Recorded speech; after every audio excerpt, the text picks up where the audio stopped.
Divine creation versus evolution. The debate over what could be taught in Tennessee classrooms played out here in Dayton 100 years ago this month. The small town in Ray County becoming the epicenter of the highly publicized clash during what's become known as America's progressive era. In July of 1925, a case played out in this rural Tennessee courtroom over the teaching of, at the time, a controversial subject in schools. Evolution, the study which found humans had originated from ape-like ancestors.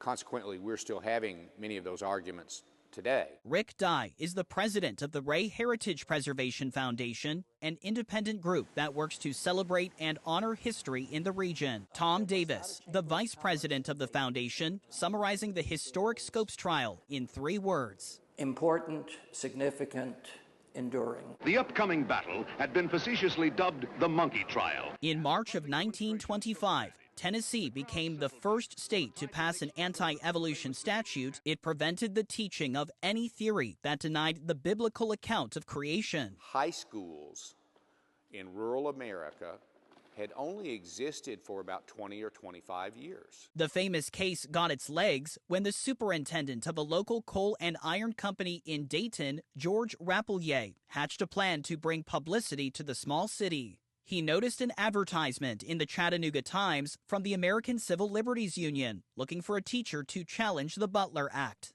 A handful of local leaders then sat down with high school teacher John T. Scopes at Robinson's drugstore in Dayton. The group convinced Scopes to incriminate himself and have some of his students testify against him. In the basement of the historic Ray County Courthouse, you'll find this museum, prominently displaying the stories of the 2 renowned orators whose influence loomed over the proceedings. William Jennings Bryan of the prosecution argued that science should not dictate moral beliefs. He brought name recognition as a 3-time Democratic Party nominee for the U.S. presidency. And Clarence Darrow for the defense, a well-known lawyer fresh off Chicago's infamous Leopold and Loeb murder case. In the Scopes case, he fought to show the Butler Act was unconstitutional. After 11 days, the jury found John Scopes guilty of teaching evolution.